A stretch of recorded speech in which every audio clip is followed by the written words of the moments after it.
Hello everyone, Fred here. In this installment of TPP Dynamite, I'm going to be reviewing episode 1 of Titans Season 4, Lex Luthor. First things first though, if you haven't already, let me encourage you to subscribe to my channel. I'm an author of adult and young adult mystery novels. To date, I've released 3 books, The Women in White, The Lethal List, and most recently, Textbook Murder. All of them are on sale now, and there are purchase links in my video description below. With that in mind, and without further ado, welcome to my spoiler-filled review of Titans Season 4, Episode 1, Lex Luthor.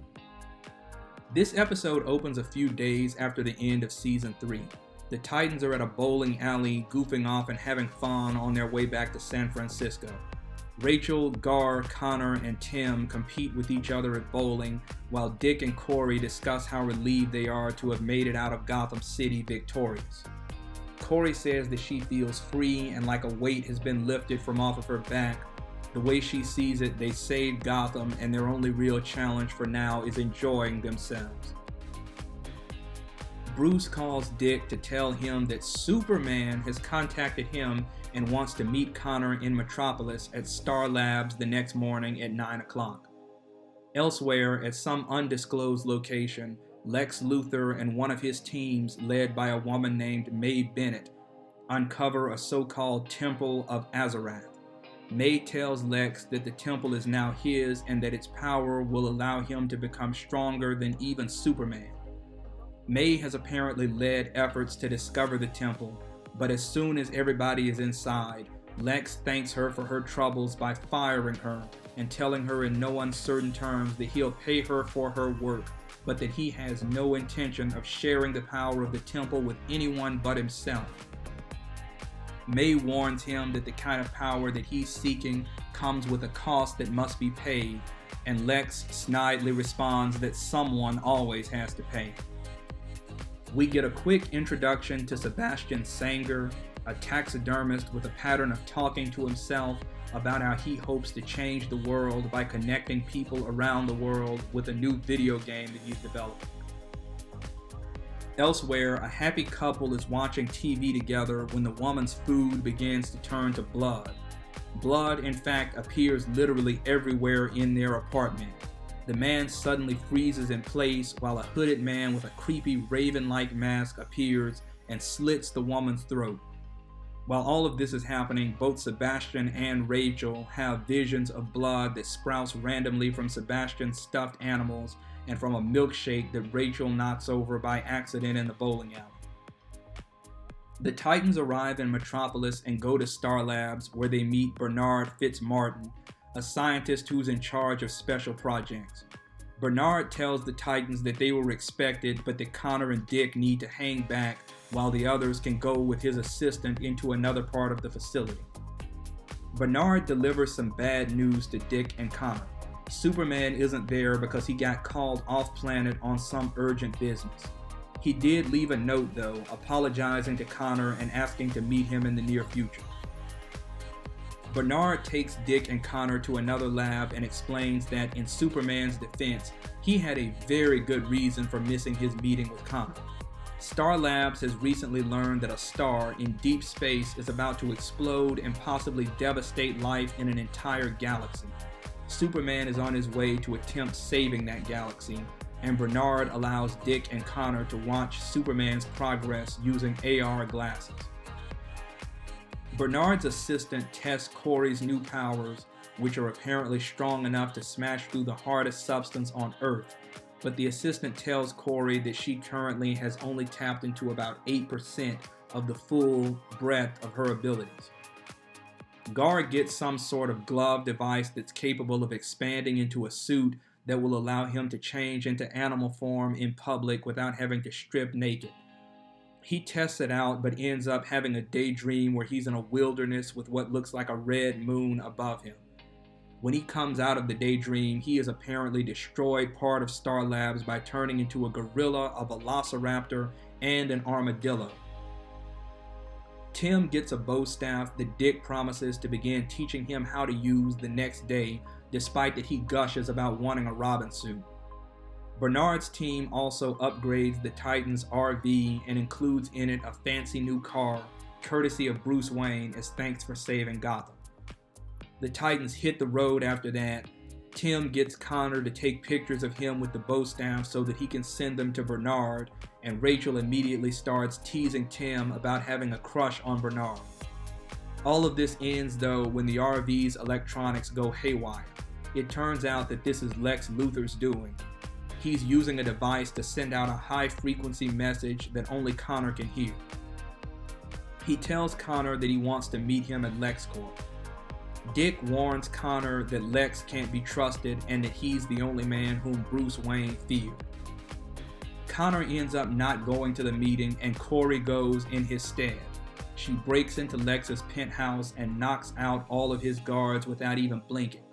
Lex is civil enough with her, and he displays knowledge of her history, her new powers, and the politics of Tamaran. Corey uses a mini drone to infiltrate and copy all details from Lex's laptop computer, and she distracts Lex by talking with him about what he wants from Connor. Lex says that he wants Connor to stick around for 6 months as his protege so that he can train him to take over LexCorp. Corey, however, believes that Lex is just trying to use Connor as his personal weapon.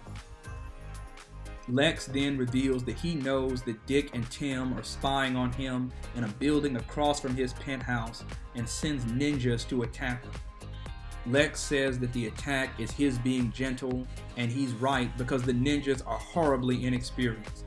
Dick takes most of them out pretty easily, and even the completely inexperienced Tim manages to fight evenly with the last one for a while until Dick saves him from that ninja. Meanwhile, Gar, Rachel, and Connor visit the Daily Planet to learn as much information as they can about Lex Luthor. Rachel has another creepy blood vision while she's searching the archives for answers.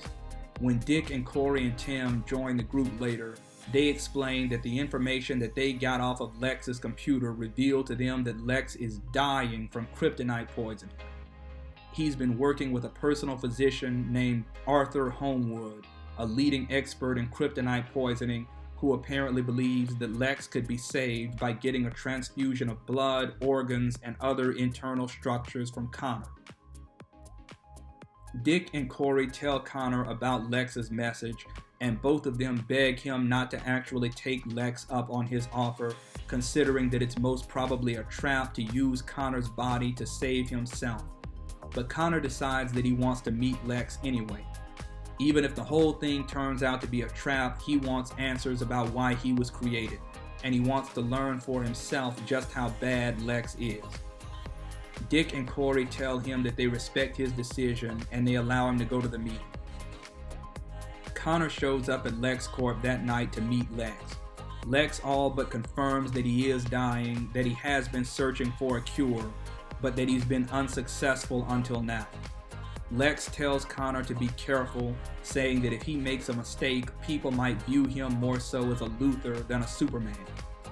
Lex tells Connor that he is the only one who will not judge Connor based upon who he is, and he says that he created Connor because he wanted his own dream of becoming Superman to become reality. He wanted a son who could succeed where he could not, being both man and Superman.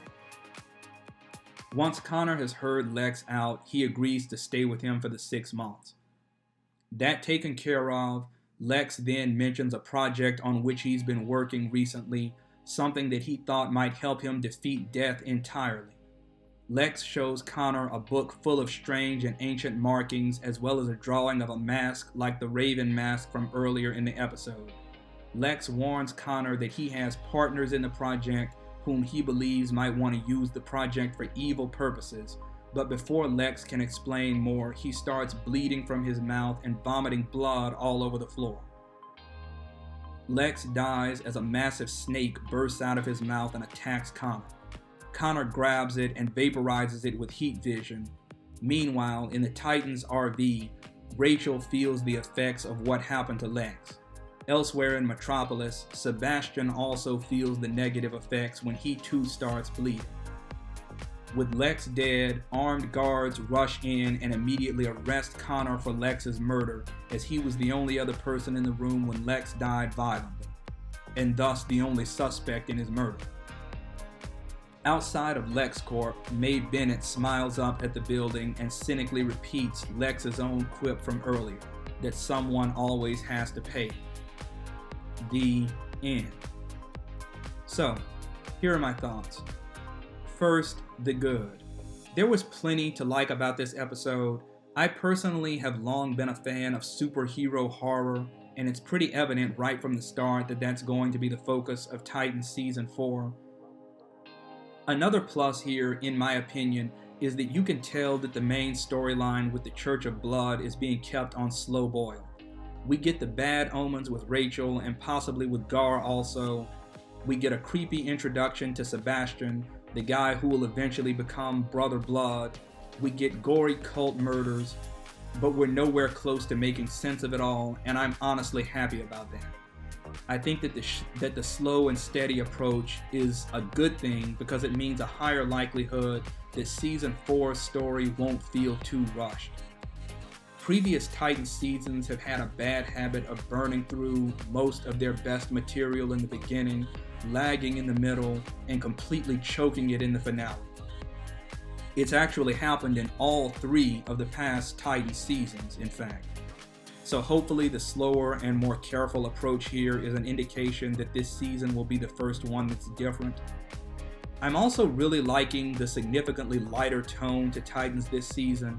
Ironically enough, despite all the blood and gore and cult vibes, Season 4 feels like it's shaping up to be the brightest in terms of the Titans themselves and their interactions as a family, and I couldn't be happier about that. Don't get me wrong, I'm a major fan of stories featuring dark and tortured superheroes. Matter of fact, Netflix's Daredevil is probably my favorite superhero TV series.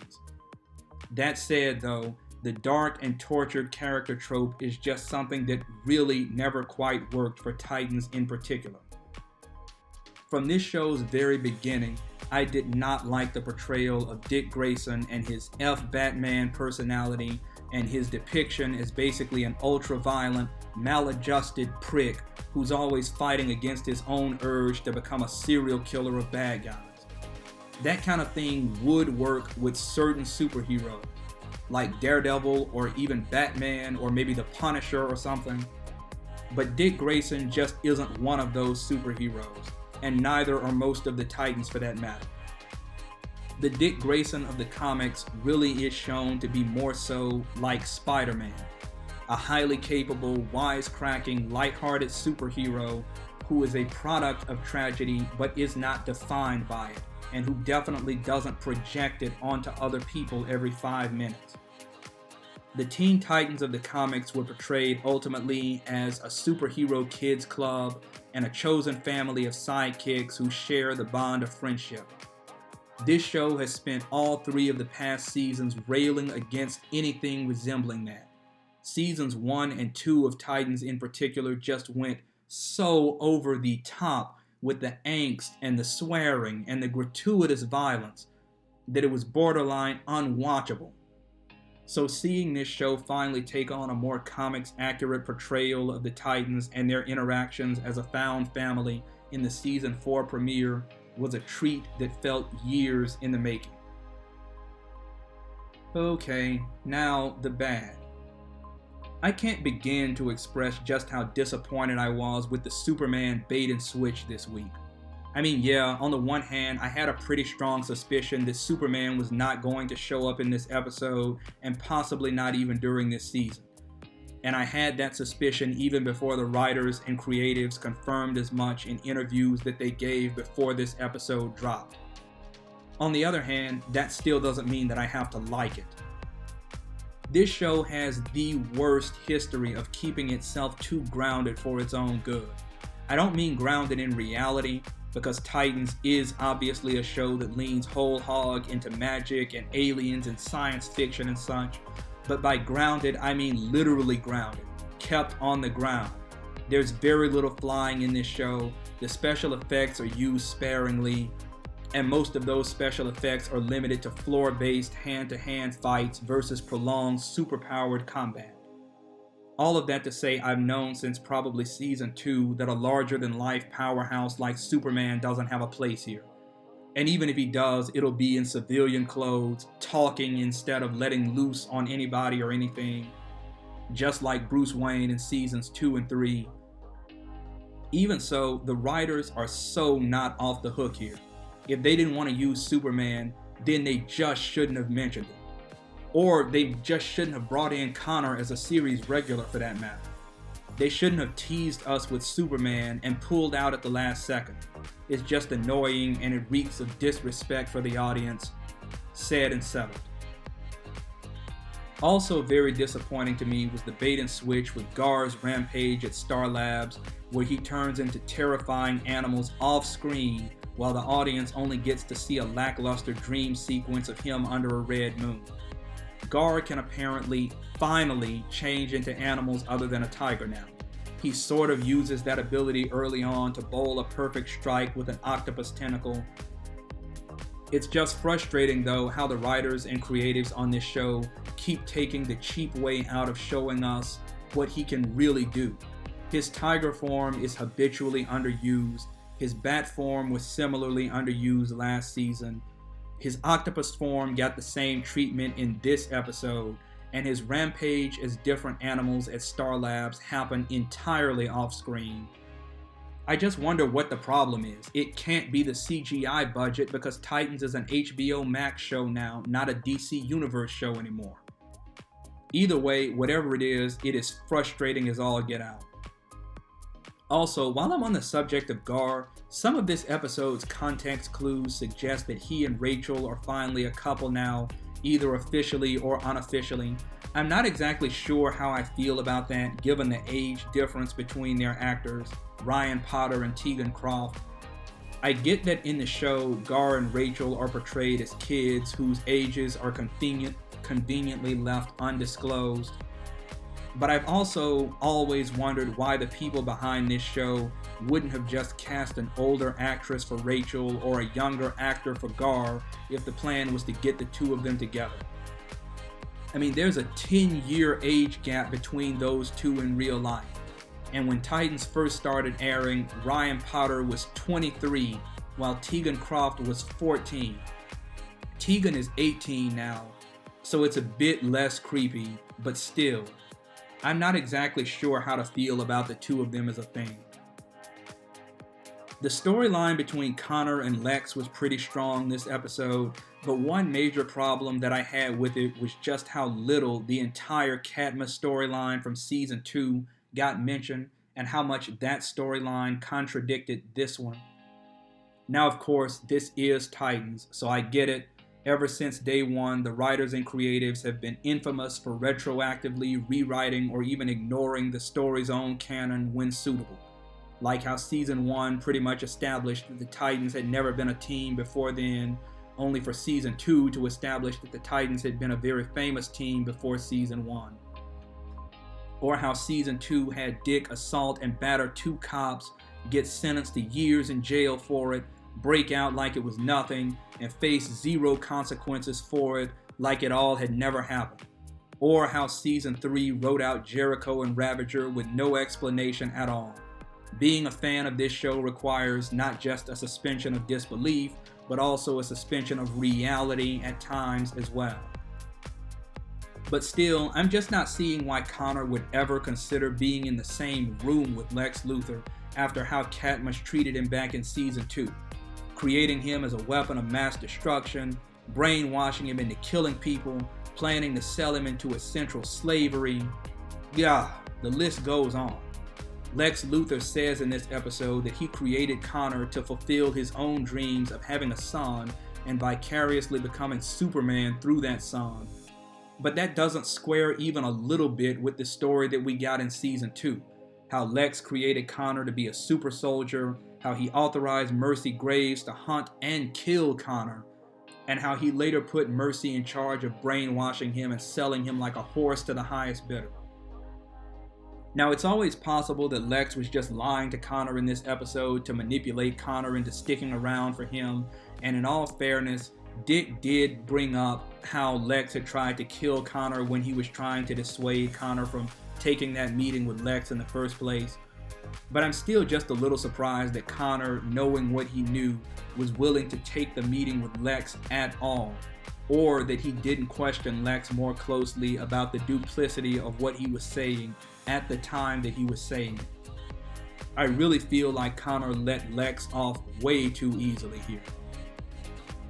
My final gripe with this episode is about how Tim Drake is portrayed. In the comics, and even to some degree in Season 3, Tim was depicted as a genius kid and a master detective in his own right. Someone who was able to deduce the identities of both Batman and Nightwing, basically by studying footage and pictures of them.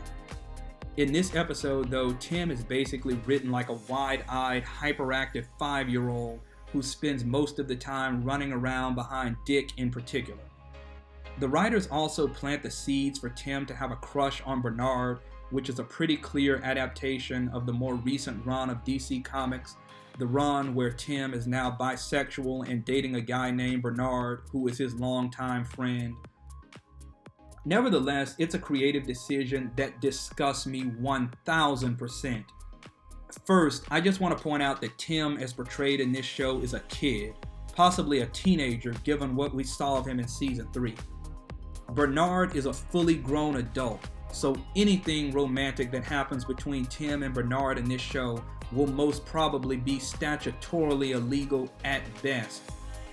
Second, and more to the point, the whole Tim is bisexual thing has never sat well with me, even in the comics. Over the past few years, DC Comics has basically been taken over by crazy far-left radicals who've essentially made it their mission to depict everyone and everything in the DC universe as queer, while also ruining every last thing that made the characters memorable in the first place, with some of the worst stories that I have ever seen put to page. Hal Jordan is now gay, Superman is now gay, Wonder Woman is now bisexual, Batman is now bisexual, and most recently, Tim Drake has been written as bisexual. And every last one of those stories has just been so atrociously inadequate. Now, I'm not saying that compelling tales can't be told with queer characters.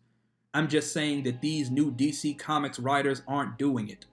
The way that these writers have taken the most iconic superheroes and rewritten them as shallowly defined queer cutouts for no reason other than to make a public statement that DC Comics is woke now is just incredibly short-sighted and incredibly incensing to any true fan of the heroes who've been ruined by it so far. I, for one, have not enjoyed it, and I'm not the only one. Sales of DC Comics have been tanking for months, as other readers have basically voted with their wallets against the shallow and uninspired stories that have been coming out. All of that to say, I do not like that the Titans writers seem to be adapting the Tim and Bernard story. It was disappointing in the comics.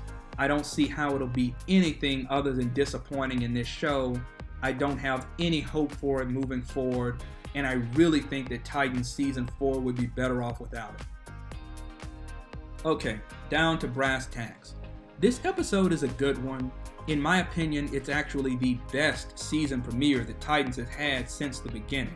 It has its problems, but it's still solid. Of course, anyone who's watched Titans since the start can probably tell you that this show is infamous for two things.